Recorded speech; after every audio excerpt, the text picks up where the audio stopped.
Hi, I'm Kiesha Garrison, and this is an interview with another Black girl that I think is doing incredible things in the world.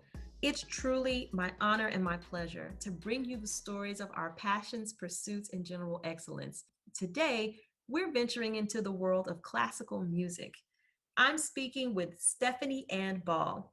She is a lyric coloratura soprano, a concert artist, and a concert curator. But in addition to her artistic talents, she is also a transformational teacher in the lives of many people. She operates a consultancy where she is a high performance coach, helping people to get to their goals in life by helping them learn how to operate at a higher level. So I think that Stephanie has done so much to learn about how to close that gap between what you want to accomplish and what you actually accomplish. And she's been a really great person for me in my life, and I can't wait to share her with you. So, with that, please enjoy my conversation with Stephanie Ann Ball. Thank you so much, Stephanie, for being here with me today. You're welcome. Thank you for having me. Looking forward to the conversation. Tell us a little bit about your journey, a little bit about the Stephanie before all of the wonderful things that are in your professional bio. Sure. The journey. Gosh, where does one start? I live in Philadelphia now, and I've lived in several cities, but I grew up in Mesa, Arizona, in the Southwest, which, if you've been there, it is, I mean, it's beautiful.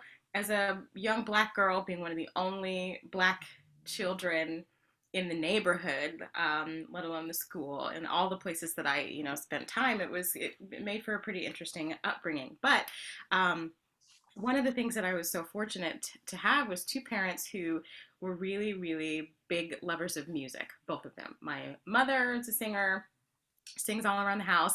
My father is a drummer, and so we always had music going in our house and some kind of genre. We listened to all of it, and that was great for me because I was able to connect with a lot of musicians when I was really, really little. My father served in the Air Force, so I went to preschool on the Air Force Base, and we went to like church on the Air Force Base. So we were always around a lot of different people from lots of different backgrounds, which was Mhm. really helpful for me to see. And music was kind of the thread that connected all of us. So I remember I started taking something like recorder lessons when I was in preschool or Oh, oh, when I was so little. And then I moved into piano lessons and then I moved into the violin lessons. And that was what introduced me to classical music. And little did I know that would be such a big driving force in my life because here I am still doing it now as part of my profession. So it's been an interesting, winding road. Well, when you were young and your dad's on the drums, everybody's playing music in the family. Were you singing then? Did you all kind of do family performances? Oh, totally. I mean, I would imagine one of my favorite memories is my dad used to play in this band with a bunch of other Air Force people, right? And we would kind of rotate houses. And one week we would be at, the guitarist's house, and the next week we would be at somebody else's house. And it was always so much fun because you get to know all these people as part of your family, and it's just everybody's singing, and there's food, and there's laughter, and it's just the best time. And so us singing and performing together in our living room or in the garage or whatever as a family with our family and some friends over was a big staple in my childhood. Oh my gosh, that is such an interesting and adorable image that I have in my mind of like a little girl singing with her family playing music and all of these. That is lovely. Oh my goodness, and interesting that as you go into this classical music that you currently do now, Mhm. being in Arizona, being one of the few Black people, I imagine you may have had a similar experience as you went through your journey as a musician. Mhm. I'm very early, got very used to being one of the only ones in the room, if not the only one in the room. At my high school, I went to a huge high school, about 3,000 students. Um, my senior class was 800 students, and there were five, maybe six Black seniors that graduated with me. Yes. Yeah. So it's almost like there's always been this underlying idea of at the same time wondering, do I really belong here? Yeah. And also, okay, I have to expand my territory here because I definitely belong here. So it's like those two things are at odds sometimes, but you just get so used to it, for lack of a better word, that you try to make it work. And fortunately now there's so many more Black classical musicians, and we can all connect with each other and lean on each other a little bit and lift each other up when those feelings of inadequacy do pop up, or feelings of being unwelcome in the space come Mhm. up. um, and also remember, yes, we absolutely do belong here. So go ahead and assert yourself.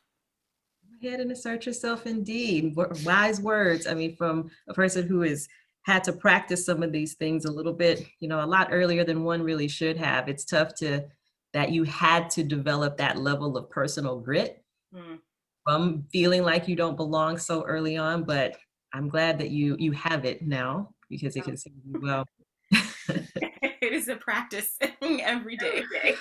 So how did you get from, a young girl singing with dad and the drums to now what you do? Yes. So I started taking voice lessons, private voice lessons, when I was about 14, freshman in high school. And up until then, I had been doing a lot of musicals and singing in the choir at school and at church, that kind of thing. And I was in this space where I was so certain that I was going to be the next Mariah Carey, Whitney Houston, whatever, MTV. I was ready. But I had this teacher, and she heard me sing a couple of notes, and she went, "So I think that your voice is trying to do something different here." And I said, okay, I was all enthusiastic and wanted to please the teacher. And she slid me a little bit of classical vocal music, which I didn't know very much about. I knew all about the orchestra stuff, but not about opera or classical singing. And so she introduced me to some of it. She gave me a CD of Barbara Hendricks, who is a phenomenal Black soprano. And she said, I want you to go listen to her and look at some of this music, because I think that this is what your voice is telling you that it wants to do. And I said, okay, all right. Shout I out to believe that it. teacher. Yeah. And I listened to it and I fell in love. And I said, I could probably do this. Okay. And that was all it took. So from then on, I trained as a classical singer, and I went to college, got a bachelor's degree in vocal performance, went on to graduate school, got a master's degree in vocal performance, and that's it. Oh wow, so you really fell in love. I got bit by the bug hard and early. I love hearing that a teacher saw potential in one of the students Mhm. and really like leaned in, make sure to just like, I see a little spark here. Let me sprinkle a little inspiration on it. Yes. And what was so beautiful about her is she didn't try to push me. She didn't, give me only one option to only do this one thing. She was very much like, I think maybe you might like this. She let me do the rest. It was beautiful. That is so wonderful. All right, so how does your musical life look now? What are Mm. the types of things that you are doing with your art? Yes. So after I finished graduate school, I leaned pretty heavily into the world of opera. And I was doing a lot of opera, which was fine, but I kind of kept running into this wall of sorts where I would go do an audition or I'd go do a coaching, and I would get feedback about my voice that was all over the board. Um, like, you should be singing this kind of role. You should be singing this kind of role. No, you should be singing this kind of role. And I started to get so confused. Mhm. And a little bit frustrated, because I was like, well, why can't I just sing what feels good to me? Um, Mhm. and for, yes, and for a little while, that was okay. And I just kept doing what people were hiring me for. But eventually, somewhere along the line, I decided that I wanted to do more music that was important to me and lean into singing what really lit me up inside, instead of what the industry was trying to tell me I should sing the most of. And for me, that's doing concert repertoire with orchestra. So just standing up on stage, surrounded by glorious instruments, and singing things like The Messiah and, concert repertoire like that. And curating my own shows built on art songs, which is either a vocalist and a pianist, or like a singer and a little chamber group, like a quartet or something. And Wow. yeah, so that's what I've been putting my energy into for the past 5, maybe 6 years. And it's beautiful because there's so much repertoire that I get to explore. And I get to take these little shows, these little recitals to different venues that maybe wouldn't have, the opportunity to see something without going to a big grand opera house. And it's really opened up a whole new world of connections and people. And it's been really wonderful. And my big passion project these days is featuring shows that highlight African American artists. So, art songs by Black composers with text by Black poets and highlighting Black historical figures. That is my whole jam right now, and it is giving me so much life. I love it. Oh my goodness. Thank you so much for doing that work of making sure to breathe life into the songs of our people, because I mean I can't say that I frequent a lot of opera, but when I think of it, I don't necessarily, I don't have these songs that come to mind that are from our heritage. So I appreciate what you're doing there. Well, thank you. It's a pleasure. When I hear you talk about what you're doing now, I hear a lot of personal work, like a lot of things that you have to do. When you say you're curating concerts, when you say you're, creating these moments, there's a lot of, I guess, just like productivity. There's a lot of business acumen that's probably, necessary to actually make things come to be. It's not just you coming through singing. You have to create things as part of your world. How did you get to a place where you were, capable of making sure that your art actually was able to make it to the stage with the work of your own hands? Hmm. So this is the other half of the journey, the one that was the unanticipated curveball. So this is the part that they don't teach you in graduate school, right? In graduate school, Mm, you learn how to research so you can write program notes, and you learn about theory and history and all this kind of thing, and you learn how to sing, but you don't learn about marketing. You don't learn how to package yourself as an artist. Um, there are some schools that are finally starting to see the value in this type of entrepreneurial education, which is beautiful to see. But back when I was in school, it was not very common. And so I got out of school and I was like, okay, so I can kind of sing. I'm going to keep taking lessons because I know I need to sing better than I do right now. But also, I was like, oh my gosh, I have to manage my own finances. I have to essentially be my own manager, my own booking agent for a while. I have to keep my own schedule. I got to learn all this music. I have to have a day job. I got to do this. I have to do that. It's like 18 different hats that you have to wear. And I was totally ill equipped for this challenge, which a lot of artists are. And then on top of it, you have the creative side of it, right? Where you just want to like yes. art. Yeah. So, getting those two halves of your brain and those two halves of your heart and your soul to work together to get the same result was a really big challenge for me. And fortunately, I've always been a relatively organized person. I've had a lot of administrative support jobs on my way to doing what I am now. So, that piece of it came easy to me, but what didn't was figuring out how to make that happen and stay at the top of my game. So to do all of that stuff and do it well without getting stressed out.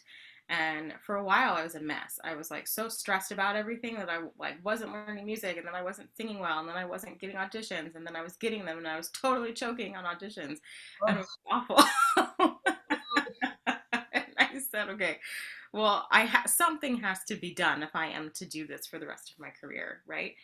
And so I met my new teacher, Carol, who's this brilliant woman. She was the one who really got me into personal development and personal growth work, and was like, okay, if you put all of the work into focusing on yourself and how to get yourself functioning like an athlete, because that's what you are, right? It's aesthetic athletics, is the cute thing we like to say about opera. I've never heard that, but okay, yes. Yeah.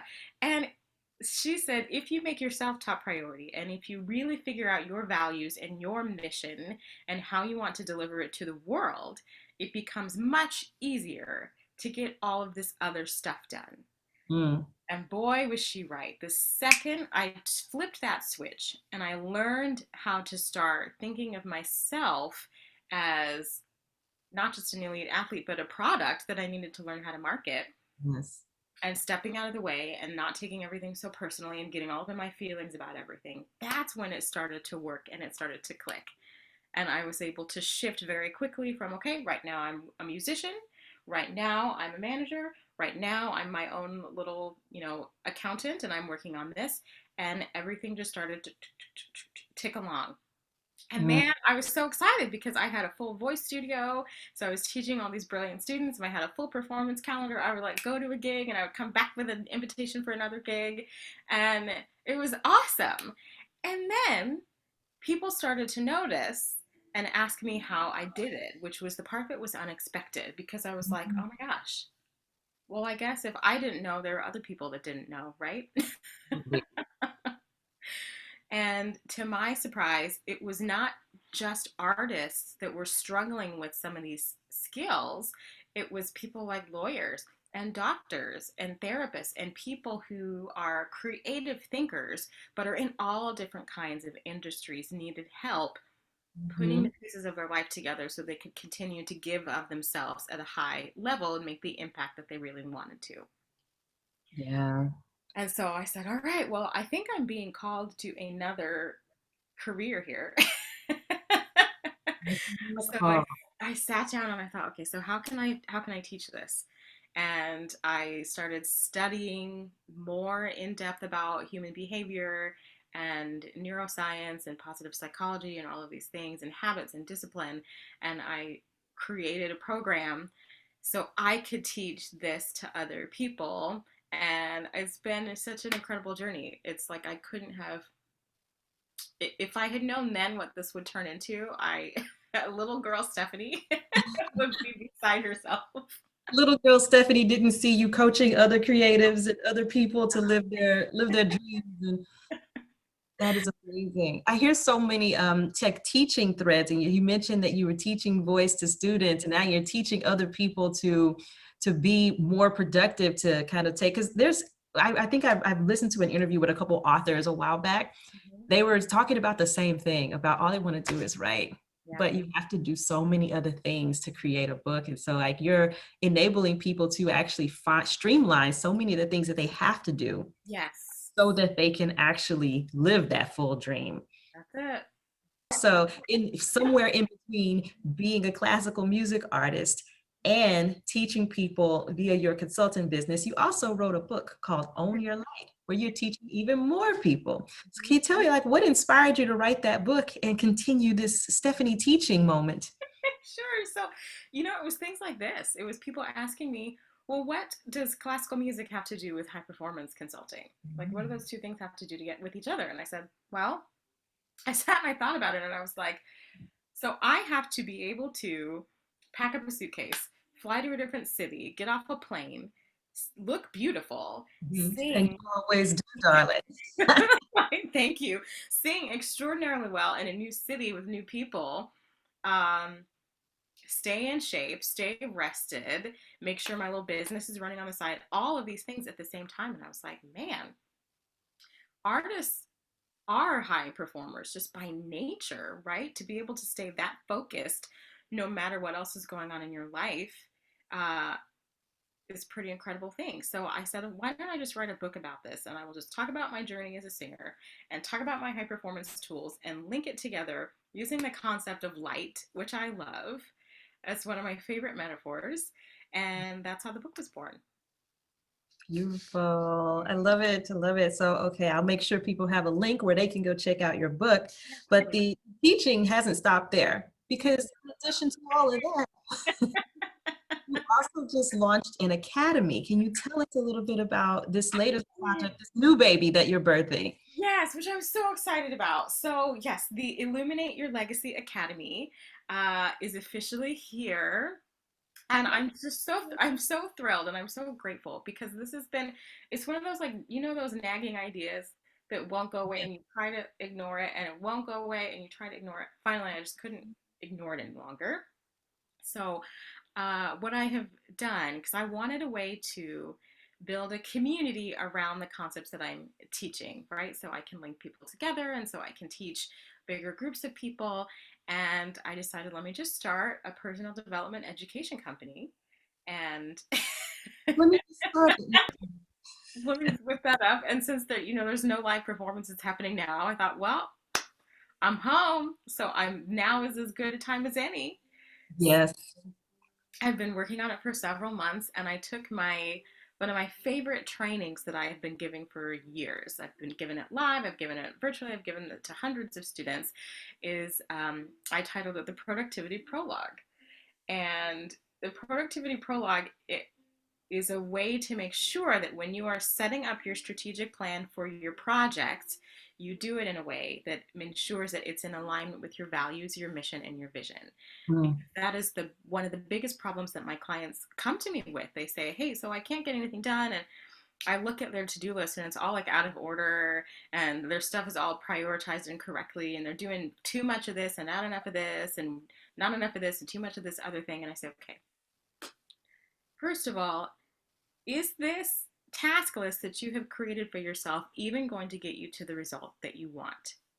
Mm. And more often than not, the answer is no, or they haven't even thought about it. It's like, okay, we need to go back to the beginning and we need to look at what you're really trying to create for your life and Yeah. make sure that, I'm sure you've heard the 80-20 rule. 80% of the things that you are doing are taking you towards the life that you actually want. Yes.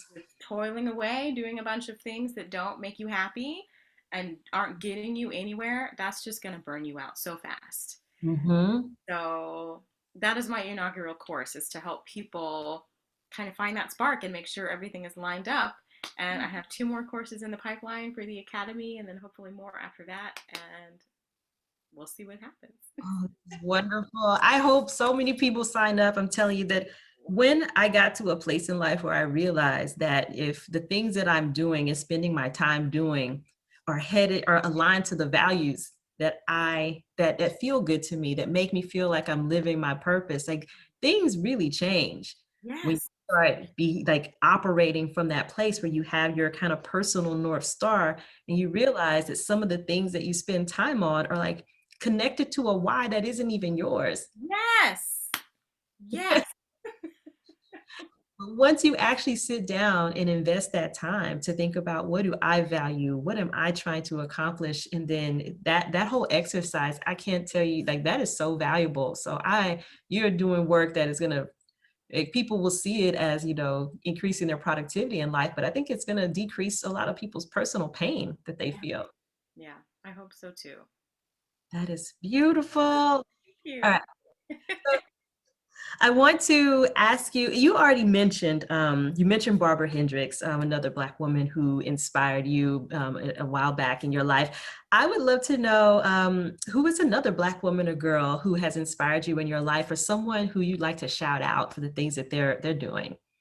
Oh, I got to shout out my sister, my big Oh, sister, Dr. Erica Ball, right. who is the chair of Black Studies at Occidental University in LA. She's brilliant, and she is such a champion for other Black women and for learning about Black history and for having conversations about just Blackness. All And right. she's fabulous, and she's a brilliant writer, and she just wrote a book, um, one on Madam C.J. Walker that is extraordinary, and she wrote a book called As If She Were Free. I'm looking at it on my shelf. That is stories of how women throughout history have contributed to the narrative of the quest for freedom, because so much of history is taught through a masculine perspective, right? Yes. So this book that she's been a part of is a different view on that concept, and she's fabulous. So big shout out to Dr. Ball. Dr. Ball, yes, we say your name, big sis. All right, and another question for you along these lines. What is something that you want other Black women and girls to know? Mm.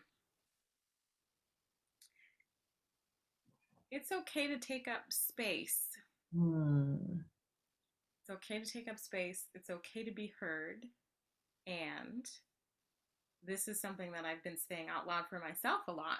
It is okay to put yourself first and not try to take care of everyone else for a second.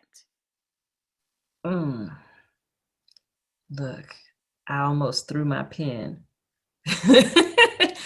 That is a word. It can't be said enough Mm.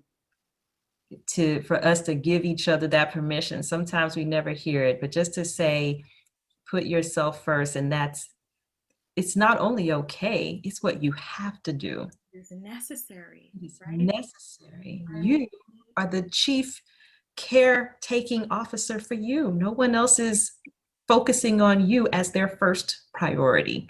I mean, yes, you are your chief caretaker. So that is something I do. Thank you. I hope people take that to heart.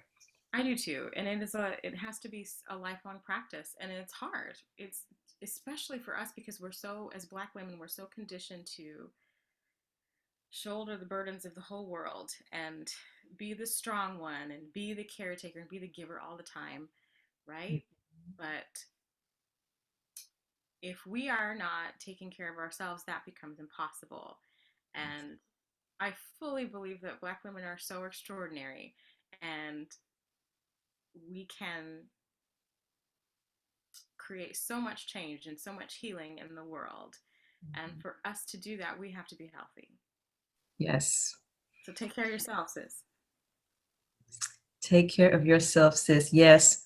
Wise words indeed. Wise words indeed. So, where can people get access to more gems dropped from Stephanie Ann Ball? Where can we find you? Where can we support you? How can we rally around all the wonderful things that you're doing? Oh, yes, I would love the support. So if you are interested in the book, you can go to ownyourlightbook.com. If you're interested in my new academy and my first course, it's illuminateyourlegacy.com. If you want to hear some tunes and you want to hear some singing, my website is stephanieannball.com, and I'll make sure you have all those links. And I'm also on Instagram a lot. So Instagram is at I am Steph A. Ball. So if you learn my name, you can pretty much find me anywhere.